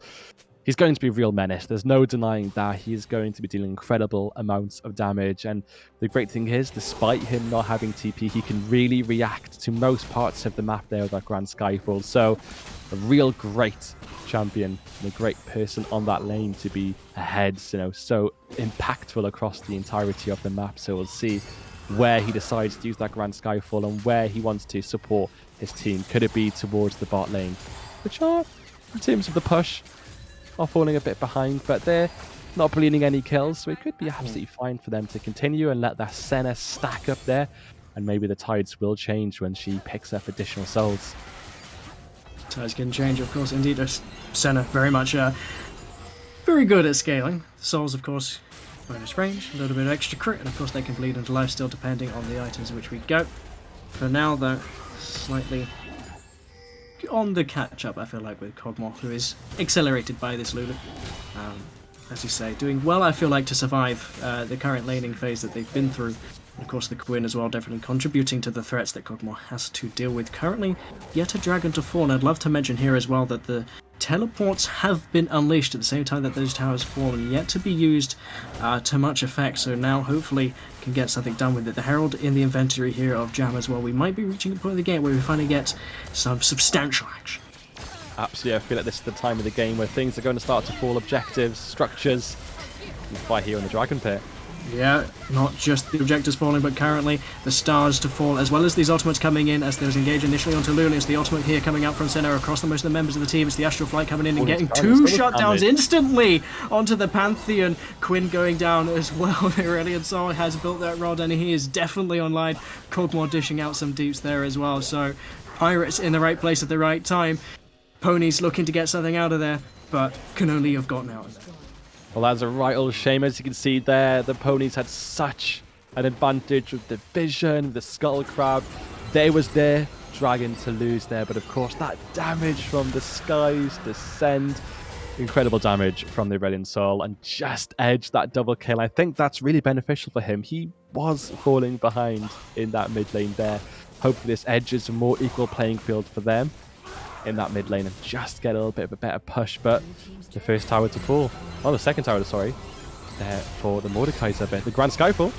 Grand Skyfall indeed. There's an Ignite available. It is dropped. The Aegis Shield going to be used for a bit of time in between, and the Q just finishes off. Perfect little bit of execute. Aurelian Sol, maybe a bit of a caster curse, had been doing super well. Opposite to the Rylays, and up the Sarah second hasn't done too well to stack that tier, but is looking now a lot healthier than he was, as you mentioned, picking up those bounties and that triple kill. The ultimate coming out here from Mordekaiser as I talk about it. Having to flash away is Ringo Starr, using the ultimate as well within the Shadow Realm. Is going to get obliterated, survives to make it out to the other side, but it's only a small gasp of light, and the light that's going to take him back to the fountain. Malphite here can only stand and watch as Mordekaiser continues to do Mordekaiser things. Here, doing great, but not great enough to dodge away from all of these combos. Skill shots landing all the way across the wall, plus the flash is going to get taken down. And there's a combo looking quite sad and lonely under the tower. Such a shame there again that Mordekaiser just got himself a massive ego walking down there through to the enemy team's blue buff. But absolutely, despite the numbers advantage there for the Mordekaiser, he can always take one person out and make it a slightly better playing field for him. Then of course he uses that to his advantage with the Rylays. There's no way that Maokai is getting away from him. Looking highly oppressive here for that Mordekaiser in the top lane. Of course, got himself that tower, looking towards the second tier tower there as well. And the pony's starting to run away with the game, it seems.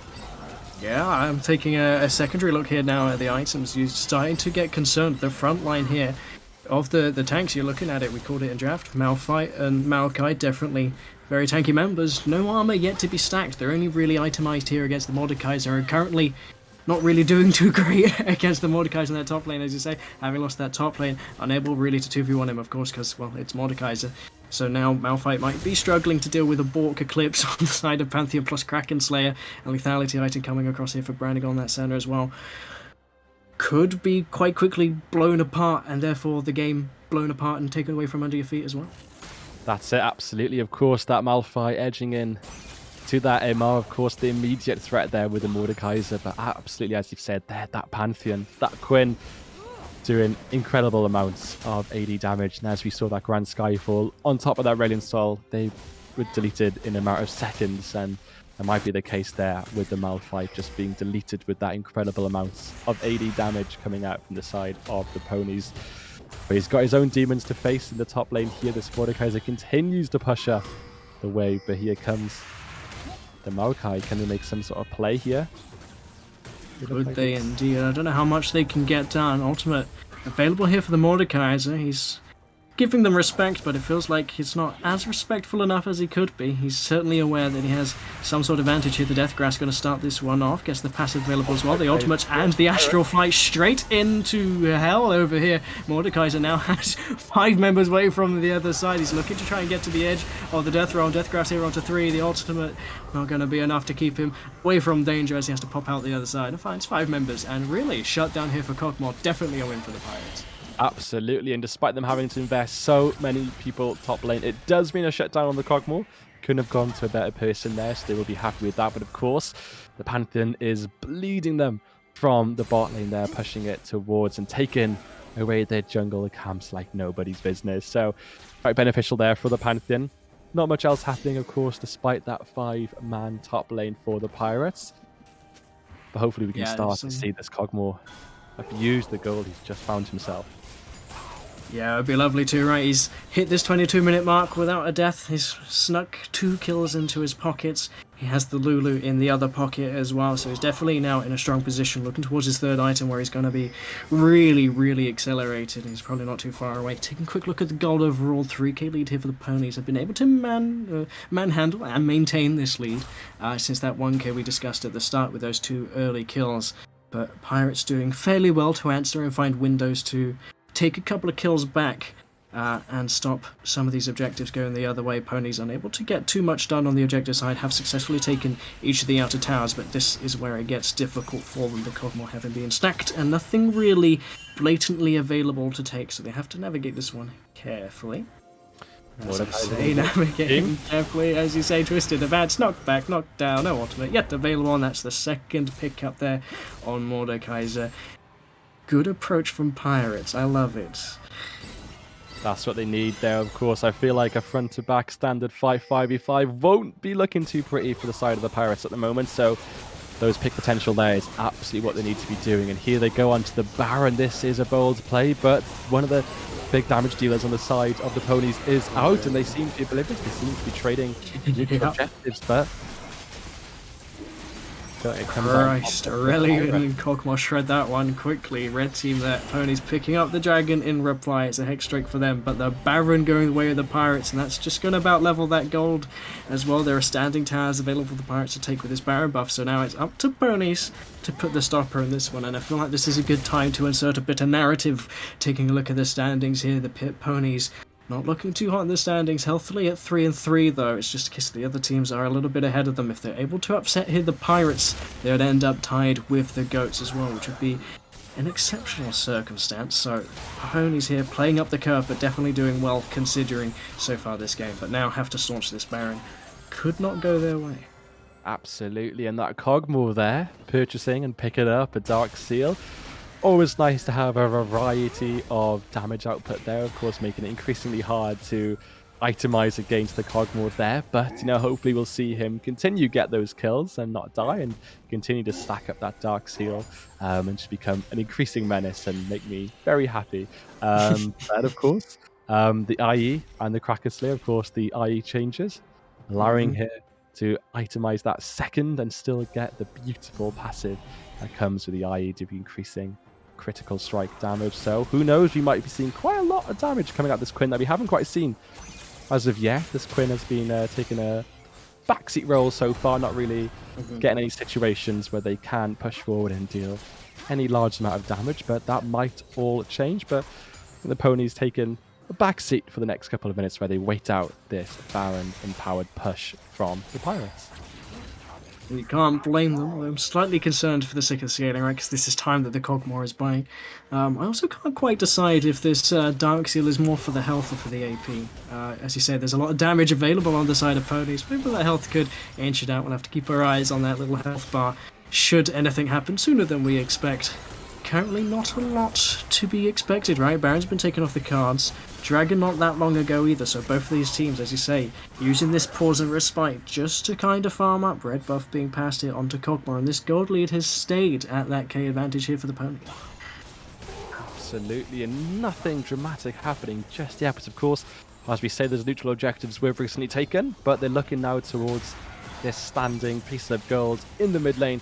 Can they take out this T1 tower and hopefully open up the map a little bit more in the favour of the Pirates? They're doing an incredible job of the ponies, managing to keep even the Baron empowered minions off that mid lane tower just for a little bit longer. Yeah, a little bit of chip here, a little bit of taking away there, and a little bit of concert in the top lane. Why go to Glastonbury when you can go and watch Mordekaiser? That's the question I pose to the audience.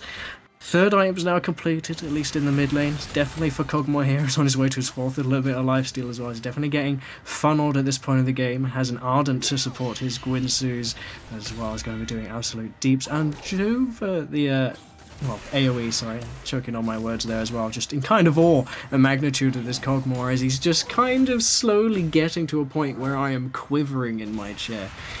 Absolutely, and of course with the Runant Hurricane and the Tiamat, that's a lot of potential wave push, but also potential damage should the ponies be stacking up for a team fight.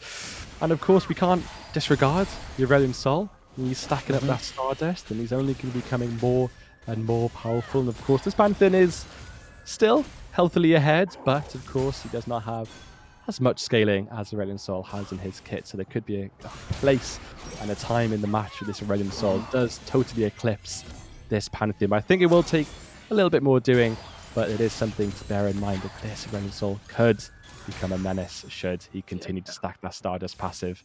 Because concerned if Aurelion does build an Eclipse, and well, considering Pantheon's already built it, I don't know if he's ever going to get outshone.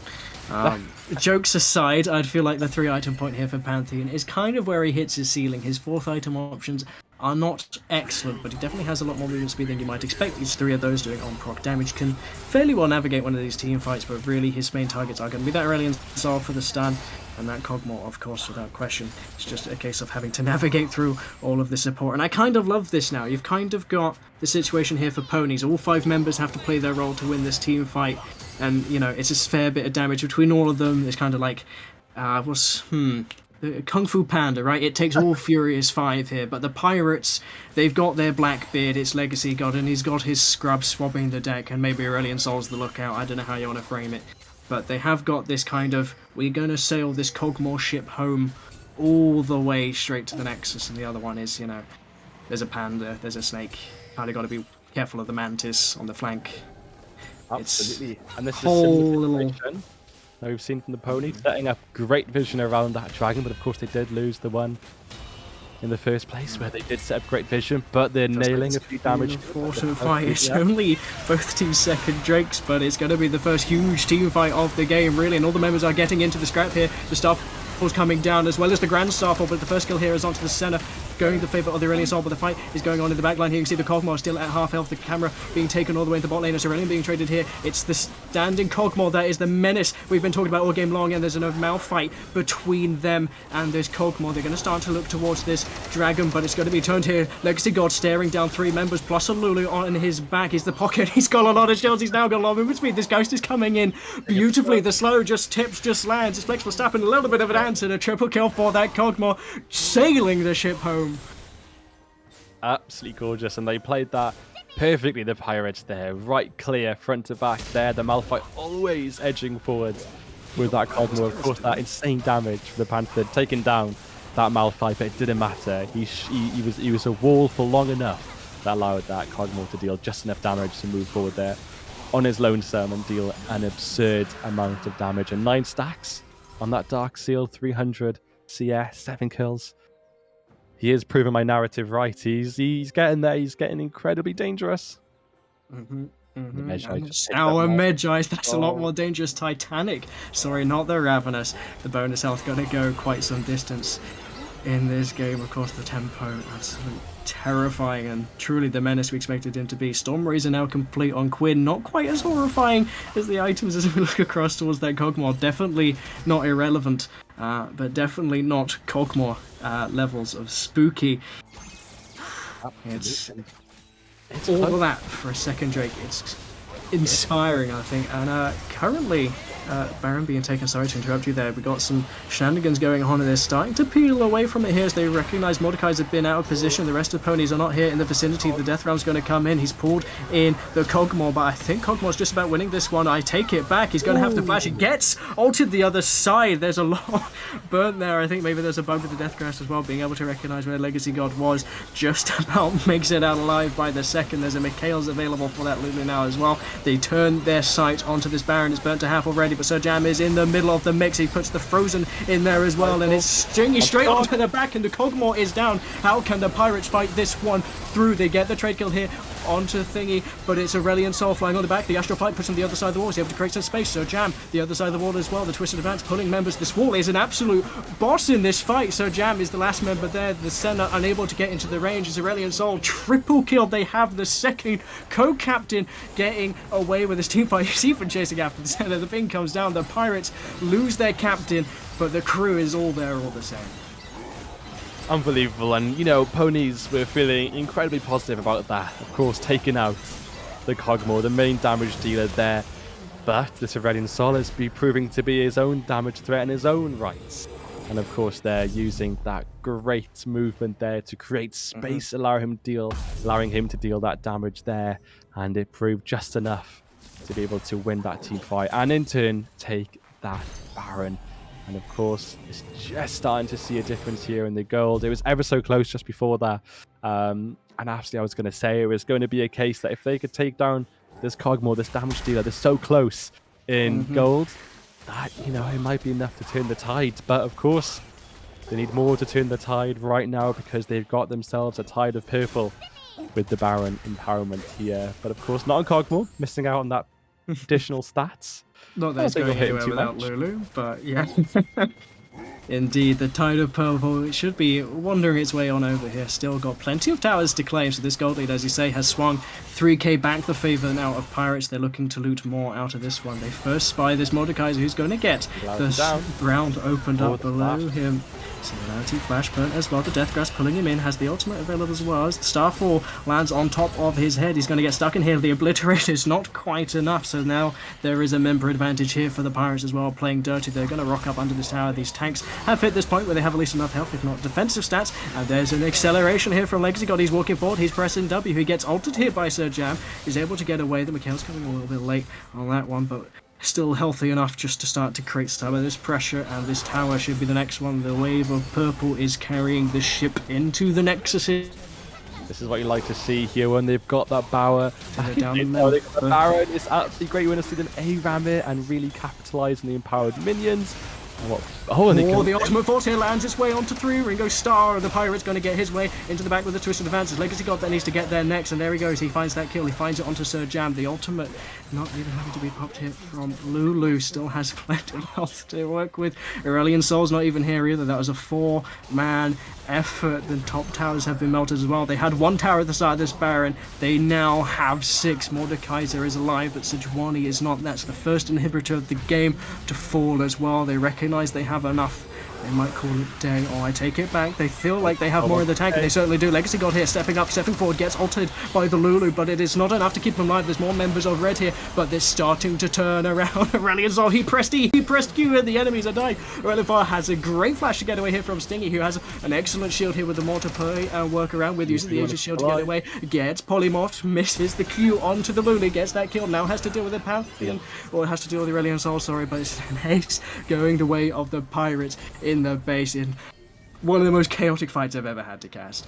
Absolutely chaotic, and I mean, trying to fight through a team with Lulu, just doing such a great job of shielding them and polymorphing them on the engage, ever so tedious and annoying to engage on a team there with a Lulu.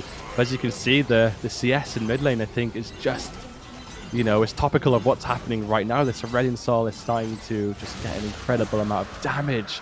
And his ultimate, that Sky's Descent, is doing an unfathomable amount of damage across such a large part of the map there. So some real damage makers here on the side of the Pirates. And I'm just feeling like, can the ponies withstand this ever-increasing damage coming from the Pirates? They've just picked up there the second cloud, which is slight silver lining there for the ponies. Nothing amazing there. No shield, no damage, but a nice bit of movement speed there, possibly, and some CD on the side there of Pirates. But we'll have to wait and see what the ponies' play is. There's no objectives to fight for at the moment. Do they want to kind of slow the bleeding a little bit, put a plaster on it, or do they want to go guns blazing and rip that plaster off and get a team fight or get a little pick here and there, possibly?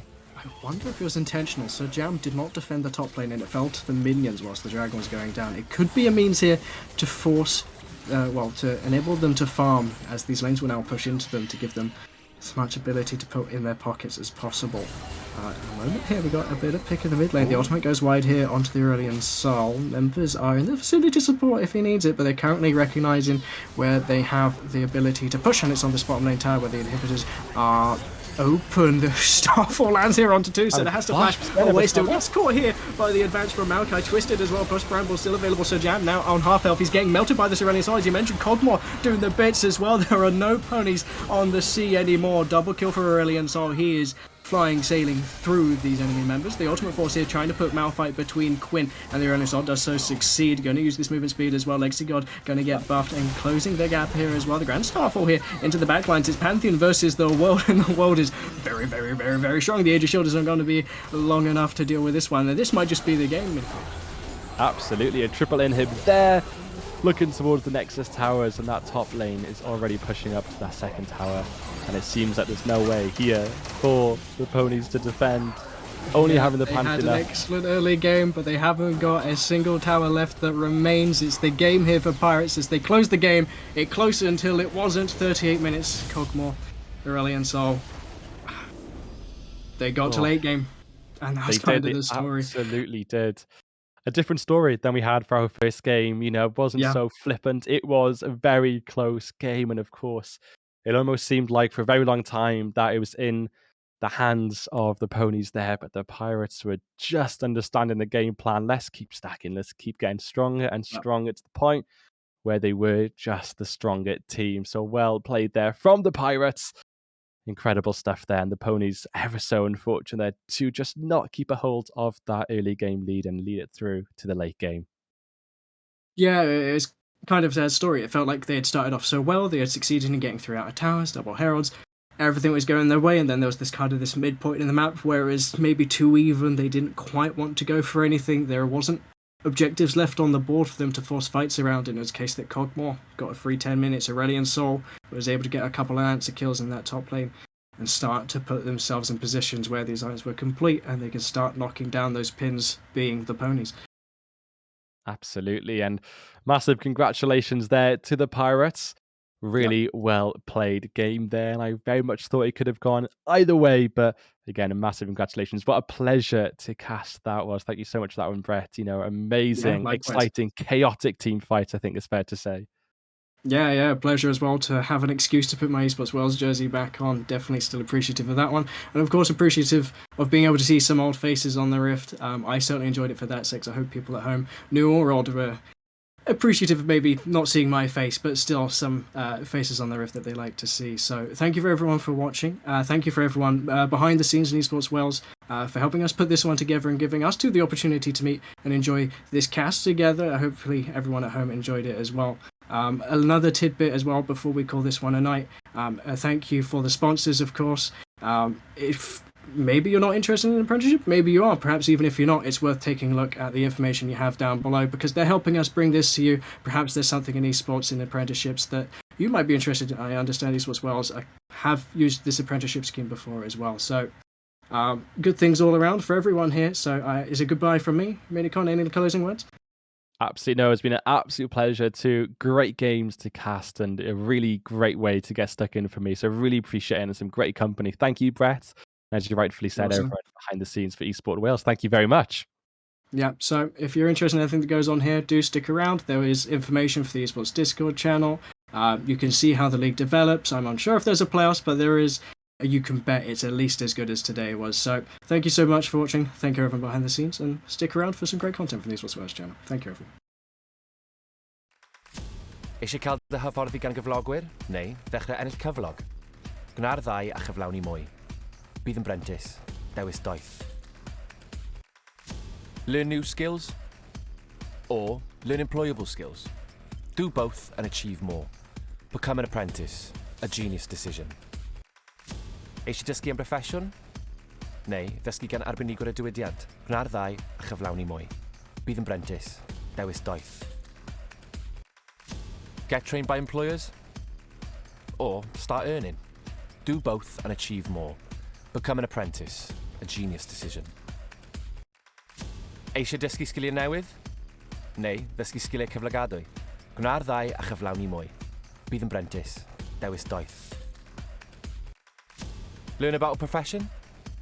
Or learn from industry professionals? Do both and achieve more.